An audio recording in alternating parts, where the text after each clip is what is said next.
पाकिस्तान का air defence system जो है क्या वो ड्रोन्स को रोकने में नाकाम रहा है। पाकिस्तान की जानिब से ड्रोन मारे गए इंडिया में, अवंतीपुरा में, श्रीनगर में, जम्मू में, पठानकोट में, अमृतसर में, कपूरथला में, जलंधर में, लुधियाना में, आदमपुर में, टिंडा में, चंडीगढ़ में, नाल में, पलवदी में, उतरलई है, भोज में, उड़ी में, पूंछ में, बारामूला में, कुपवाड़ा में, मंधर। अब इंडिया तो क्लेम कर रहा है कि कम से कम उसके 21 शहरों में जाके ड्रोन ने हिट किया है। पाकिस्तान का जो डिफेंस सिस्टम है वो बड़ा बेहतरीन डिफेंस सिस्टम है जो HQ-16 है। पाकिस्तान की सरहद के अंदर की तरफ से आप उनके सारे शहरों को जो है वो हाईटेक मिसाइल्स के जरिए, शॉर्ट रेंज बैलिस्टिक मिसाइल्स के जरिए हिट करें, अपने जहाजों के जरिए, यानी कि एयर टू सरफेस अगर आप हिट करें तो उनके पास उनका सिस्टम जो है वो बिल्कुल भी नहीं चल पाएगा। वो सिस्टम डिटेक्ट ही नहीं उन चीजों को कर पाएगा। सबसे बड़ा मुद्दा जो उठाया जा रहा है वो ये है कि पाकिस्तान का एयर डिफेंस सिस्टम जो है क्या वो ड्रोन्स को रोकने में नाकाम रहा है या सूरत हाल क्या है।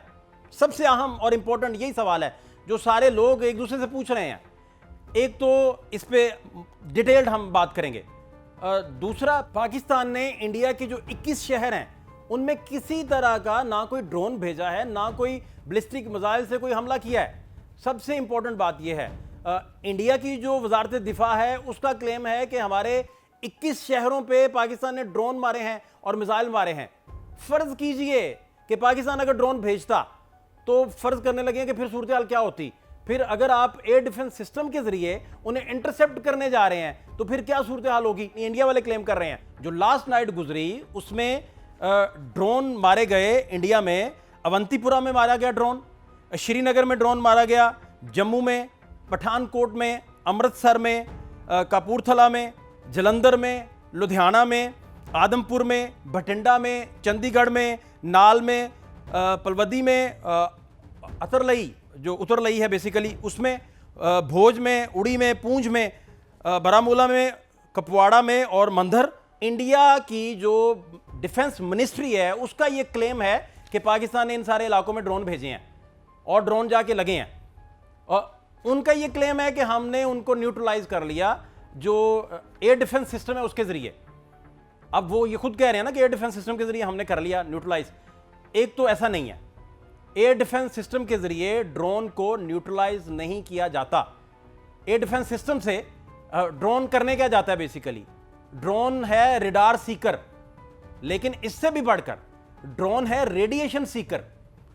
मसलन जिस भी इलाके में आपकी हसास इंस्टॉलेशंस हैं या आपके एटॉमिक इंस्टॉलेशंस हैं उनको ड्रोन जाके कैप्चर कर लेता है, इंटरसेप्ट करता है।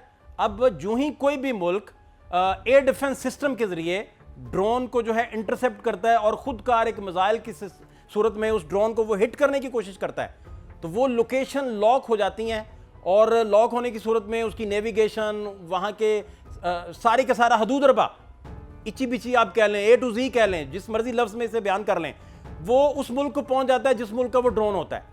मगर एक लम्हे को आप मान लें कि इंडियन दावे में सच्चाई है, फर्ज करने लगे हैं। आप ये देखिए कि अगर पाकिस्तान की जानिब से अवंतीपुरा में जाके या श्रीनगर में जाके कल रात ड्रोन लगा है और इंडिया क्लेम कर रहा है कि उसने एयर डिफेंस सिस्टम के जरिए उसे इंटरसेप्ट किया है, तो इसका मतलब सीधा सा ये है कि जो ही इंडिया ने एयर डिफेंस सिस्टम से उसे गिराया होगा, जो कि फॉल्स क्लेम है, तो वहां का खुदकार एक मिसाइल उस ड्रोन को लगा होगा तो वहां की जितने भी हसास इंस्टॉलेशंस की रिपोर्टिंग है उस ड्रोन ने पाकिस्तान को कर दी होगी। क्योंकि जो पाकिस्तान के ड्रोन हैं वो 3 तरह के ड्रोन हैं, बड़े हाई टेक हैं, उनका मैं आपको डिटेल बताता हूं। एक तो ये सूरत हाल है, इस वजह से ड्रोन को पाकिस्तान ने टच ही नहीं किया एंटी जो आपका डिफेंस सिस्टम है उसके जरिए। पाकिस्तान अगर डिफेंस सिस्टम के जरिए ड्रोन को टच करेगा तो वो इंटरनेशनली भी एक बहुत बड़ा, आप ये कह लें कि एक्सपोज होने के मुतरादिफ है कि आपका एक मिसाइल निकले, खुदकार हो, वो ऑटो हो, वो ड्रोन को जाके हिट करे और ड्रोन भी वो हो जो रेडिएशन सीकर है या रेडार सीकर है। एक तो जहां जहां आके कोई भी ड्रोन गिरा है वहां की सारी इंस्टॉलेशन जो है उन्हें फौरी तौर पर चेंज कर लिया जाता है। वो क्योंकि शिफ्टेबल होती हैं सारी चीज़ें तो उन्हें विद इन सेकेंड्स वो मूव कर लेते हैं आप। दूसरा, उन्हें डाइवर्जन भी लगती है, बहुत सारे मसाइल हैं उसमें, लंबी चौड़ी एक डिबेट है। एयर डिफेंस सिस्टम के जरिए अगर आप ड्रोन की जो है उसे खींचातानी करते हैं या उसको छेड़ते हैं, अब फिर पाकिस्तान ने क्या किया, पाकिस्तान ने स्मार्ट वे इस्तेमाल किया टेक्नोलॉजी का कि एक तो पाकिस्तान ने जैमिंग की सॉफ्टली, और दूसरा उसने जो आप खुद कार हथियारों के ज़रिए, गन के ज़रिए जो है वो खुद हिट करते हैं ड्रोन को और गिरा लेते हैं। आपको याद होगा कि जब ईरान ने इसराइल पर तकरीबन 450 मिसाइल जो हैं वो दागे थे, तो उनमें सुपरसोनिक भी थे, हाईटेक भी थे, और ख़ास तौर पर वो भी थे जो स्लो रफ्तार थे, बड़े पुअर चलते थे, वो ड्रोन्स थे। उससे उसने क्या किया था कि इसराइल की वो सारी की सारी टेक्नोलॉजी और वो किस तरीके से उसका एयर डिफेंस सिस्टम काम करता है वो सारा डिटेक्ट कर लिया। उसके कुछ दिन बाद उसने जब 100 उन्हें मिसाइल मारा था, तो वो सुपरसोनिक भेजा था जो एक्यूरेसी से जाके बहुत सारी जगहों पे लगा था और जिसने बहुत ज़्यादा नुकसान भी पहुंचाया था। बल्कि F-30 भी जहां जहां मौजूद थे इसराइल के, वहां जाके भी वो चीज़ें लगी थी। तो इस वजह से एक तो ये सिलसिला है। दूसरा, पाकिस्तान ने इंटरनेशनली बहुत स्मार्टली इसे प्ले किया है कि सीकर ड्रोन को जो है वो आया है, वो अगर लग रहा है तो पाकिस्तानी उसे मैनुअल ट्रीट कर रहा है। एयर डिफेंस सिस्टम की अपनी हसास इंस्टॉलेशंस को एक्सपोज करने की बजाय उसे मैनुअल ट्रीट कर रहा है। एक तो ये मुद्दा है जिस पर बहुत सारे लोग पूछ रहे हैं कि भाई ये ड्रोन्स आके लग रहे थे तो कैसे लग रहे थे, क्या सूरत हाल था। एक तो ये है मामला। उसे आप नीची परवाज जो ही हुई ड्रोन्स की, तो आपने क्या किया, उन्हें long range air defence system की बजाय बंदूक से या दीगर जो आपके पास बेहतरीन आप शॉट कर सकते हैं, गिरा सकते हैं किसी को, वो किया। एक तो ये है सूरत हाल। दूसरा जो है, आपके पास जो ड्रोन्स हैं उनमें शापर 2 है, वो तकरीबन 1000 kg का बनता है, इसका जो वज़न है, और इसकी जो लेंथ है वो 24 फीट है। अब इंडिया तो क्लेम कर रहा है कि कम से कम उसके 21 शहरों में जाके ड्रोन ने हिट किया है। तो वो सारे ड्रोन कौन से थे? रेडिएशन सीकर थे। और आप लोगों ने यानी इंडिया ने इसे इंटरसेप्ट किया है अपने एयर डिफेंस सिस्टम से, तो हमारे पास सारी की सारी वहां की जो रेडिएशन रीडिंग है, वहां की जो रेडार रीडिंग है, वो सारी की सारी पाकिस्तान के पास मौजूद है। नंबर एक बात तो ये हो गई।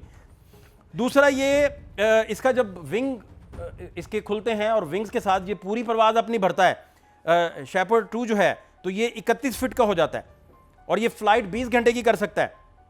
और अगर ये मिसाइल लेके जाए, कोई वार हेड लेके जाए, तो ये 12 घंटे की जो है परवाज करता है। अगर अकेला उड़े तो ये 23 आवर्स जो है, 23 घंटे ये परवाज कर सकता है और 23,000 फीट की बुलंदी पर ये परवाज कर सकता है।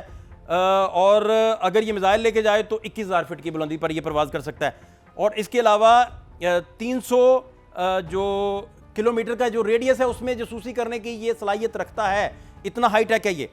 इसी तरह CH-4B जो है ये चीनी साख्ता है, इसमें कोई डाउट नहीं है। और इसकी लेंथ इसी तरह 25.5 फीट है। विंग्स पूरा फैलाए तो ये 54 फीट का बनता है।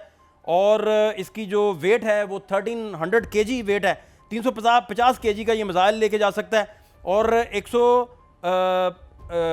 इसके अलावा इसकी जो फ्लाइट है, जासूसी करने का जो रेडियस है, वो भी इसका बहुत अच्छा खासा, तकरीबन 300 के करीब इसका जो जासूसी का रेडियस है। उसी तरीके से 300 किलोमीटर के अंदर अंदर ये रेडियस के कर सकता है और 1500 फीट की बुलंदी पर ये उड़ सकता है। और 3 तरह का air to air, air to surface ये जो है, और लेज़र गाइडेड बॉम्ब, ये वो सारी टेक्नोलॉजी लेकर जाने की सलाहियत रखता है।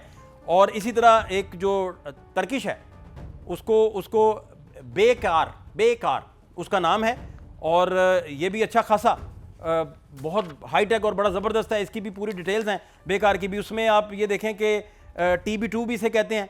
19 फीट इसकी लेंथ है और विंग्स के ज़रिए 36 फीट का ये हो जाता है। और 700 kg वेट है इसका। और मिसाइल 150 kg का मिसाइल लेके जाने की ये सलाहियत भी रखता है। 20 घंटे की ये परवाज़ कर सकता है। 22,000 फीट की बुलंदी से ये परवाज़ कर सकता है। इसी तरह ये 2 तरह के मिसाइल MMLA और MLC, ये दोनों ले जाके और बियॉन्ड जो है ये साइट कम्युनिकेशन, जिस तरह से वो सारा निज़ाम था, ये सारा कर सकता है। एक तो ये जदीद तरीन निज़ाम है जो कर सकता है। और ये सारे का सारा इंफॉर्मेशन गैदरिंग के लिए हाई टेक निज़ाम है जो सारे का सारा इस्तेमाल होता है। एक तो ये सूरत हाल हो गई। दूसरा, जिस चीज़ में पाकिस्तान की बेहतरीन महारत है, मसलन आप ये देखें कि पाकिस्तान का जो डिफेंस सिस्टम है वो बड़ा बेहतरीन डिफेंस सिस्टम है, जो HQ-16 है, इसमें कोई दूसरी राय नहीं है। लेकिन इंडियन डिफेंस सिस्टम को ये मात तब देता है, एक तो इंडिया के पास हर जगह डिफेंस सिस्टम इंस्टॉल्ड नहीं है, वो बहुत महदूद है। जो S-400 है वो बहुत महदूद जगहों पे है, हर जगह वो इंस्टॉल्ड नहीं है, वो हो भी नहीं सकता, वो पॉसिबल भी नहीं है। लेकिन अगर आप पाकिस्तान की सरहद के अंदर की तरफ से आप उनके सारे शहरों को जो है वो हाईटेक मिसाइल्स के ज़रिए शॉर्ट रेंज बैलिस्टिक मिसाइल्स के जरिए हिट करें, अपने जहाज़ों के जरिए, यानी कि एयर टू सरफेस अगर आप हिट करें, तो उनके पास उनका सिस्टम जो है वो बिल्कुल भी नहीं चल पाएगा, वो सिस्टम डिटेक्ट ही नहीं उन चीज़ों को कर पाएगा। Scientifically air to air defence दोनों मुल्कों का बहुत बेहतरीन है, मिसाइल्स रोकने की कैपेसिटी दोनों मुल्कों के पास ठीक है, लेकिन जब आप एयर टू सरफेस जाते हैं तो फिर उनके पास नहीं है। मजीद आपको लम्हा बलम्हा वार जोन से आगाह किए रखेंगे। फाद शहबाज खान को इजाज़त दीजिए, अल्लाह ने के बाद।